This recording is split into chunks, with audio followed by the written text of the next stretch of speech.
Your fish looked fine last week, and then one morning, it didn't. Most owners call it bad luck, a mystery, just one of those things. But here's what nobody tells you. Almost every fish death has a cause, and in most cases, that cause is something the owner did every single day, without realizing it. This video is going to be uncomfortable for some of you, not because you're a bad owner.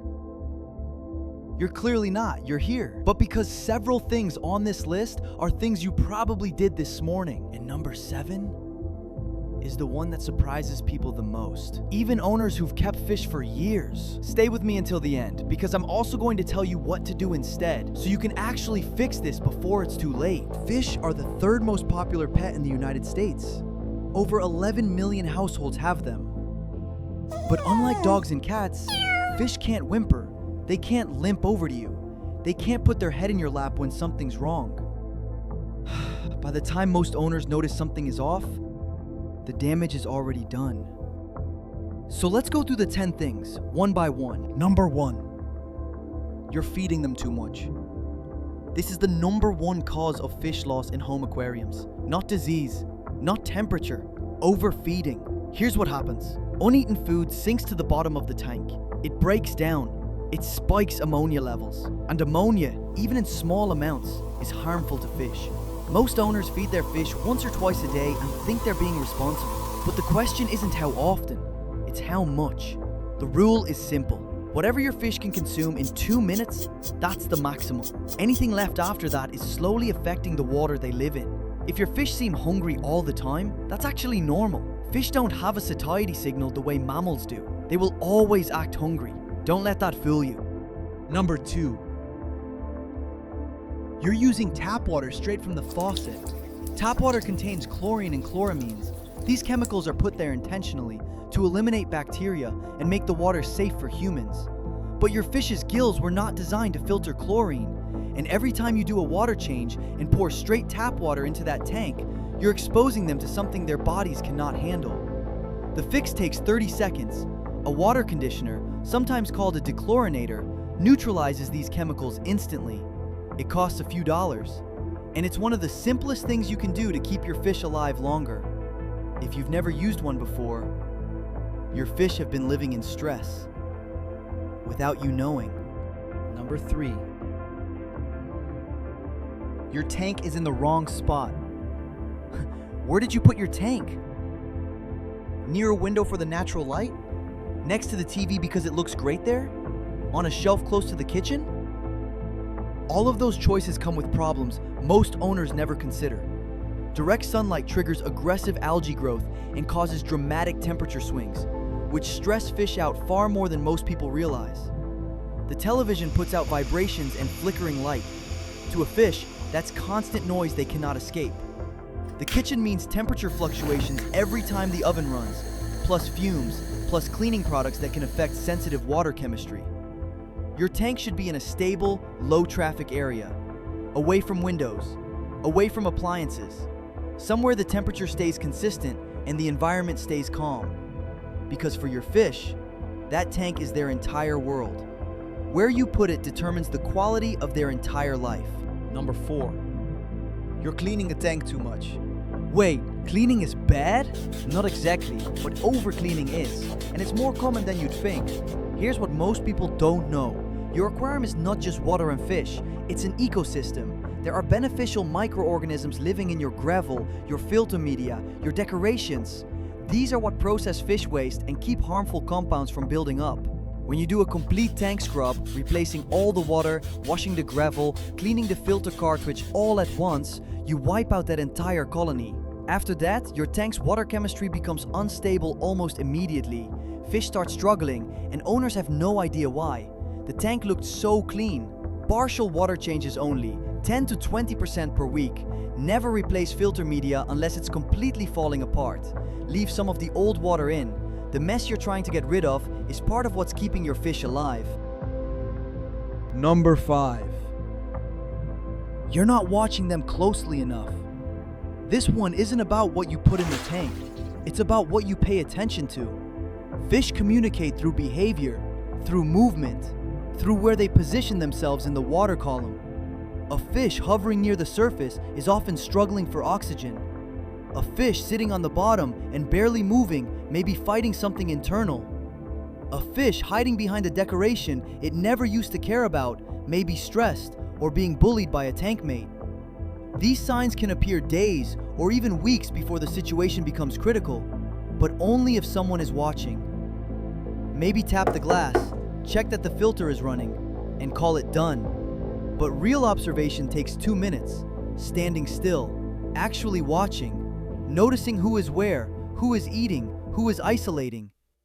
Your fish cannot tell you where it hurts, but it is showing you every single day if you're willing to look.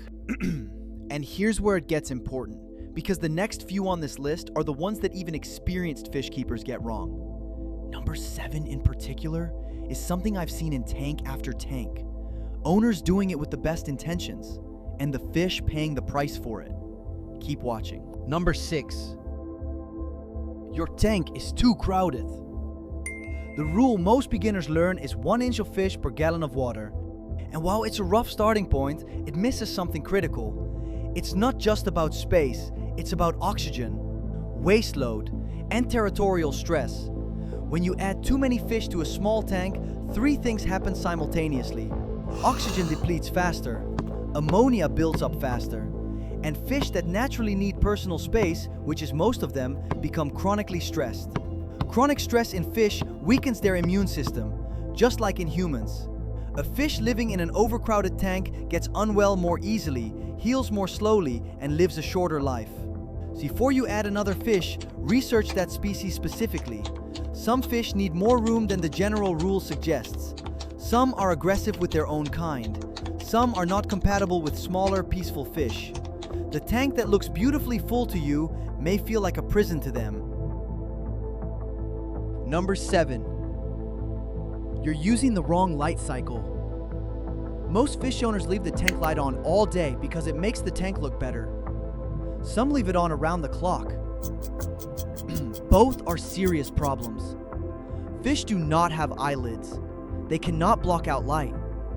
And without a consistent period of darkness, their bodies cannot complete the hormonal cycles that regulate sleep, immune function, and stress response. Think about what it would feel like to never experience night. To have light hitting your eyes every second of every day, with no way to close them out. 8 to 10 hours of light per day is the target for most freshwater fish. Put it on a timer if you can. Keep the cycle consistent, same hours every day.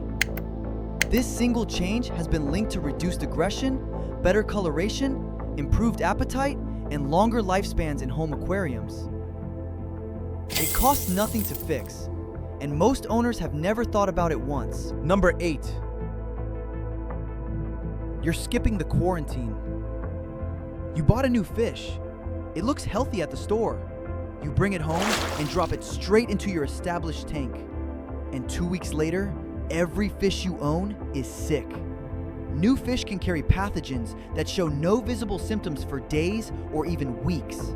Ick, velvet, bacterial infections, they can all enter your tank on a fish that appears completely fine. A quarantine tank doesn't need to be fancy. A separate small tank, a simple filter, basic water conditioning. Keep new fish in there for 2 to 4 weeks before introducing them to the main tank. It feels like extra work, until the day it saves every fish you own. Number 9. You're ignoring the temperature. Fish are cold-blooded. Their entire metabolism, digestion, immunity, organ function is governed by water temperature. A swing of just 2 or 3 degrees, happening too fast, is enough to send a fish into temperature shock. This happens most often during water changes, when the replacement water is a different temperature than the tank. It also happens in homes without climate control during seasonal transitions. Get a reliable thermometer. Check it daily. Match your water change water to within 1 degree of your tank temperature before adding it in. Consistency is everything. Your fish's body is calibrated to a specific range. Move it outside that range, even briefly, and the cost can be permanent.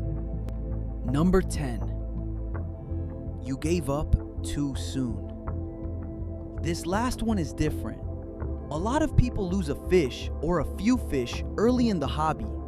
Something goes wrong they didn't understand yet, and they decide fish are just fragile. Fish are just difficult. It's not worth the effort. But here's the truth. Most early failures are water chemistry problems, and water chemistry is learnable. A basic test kit checking ammonia, nitrite, nitrate, and pH tells you almost everything you need to know about why fish are struggling. Most of the owners who gave up were one water test away from understanding what went wrong. Fish are not disposable. They are not decoration. Studies have shown that watching fish in a well-maintained aquarium lowers cortisol levels, reduces blood pressure, and produces measurable reductions in anxiety. They give you something real. They just need you to understand them well enough, to keep them alive long enough to show you that. None of these 10 things make you a bad owner. They make you a normal owner. Someone who cared enough to get fish, but wasn't given the information you needed to take care of them properly. The difference between a fish that lives 2 years and a fish that lives 10 comes down to these small, consistent choices. The water you use, the light you leave on, the moment you actually stop and watch. Your fish is in that tank right now. And if even one thing in this video changes how you care for them tomorrow morning, that fish gets a better life because of it. If you want to keep going, the next video is about why your fish watches you from the glass. And the real reason behind that behavior will completely change how you see them. And if this changed something for you, share it with someone who has a tank at home. Most fish owners have never heard any of this. They deserve to.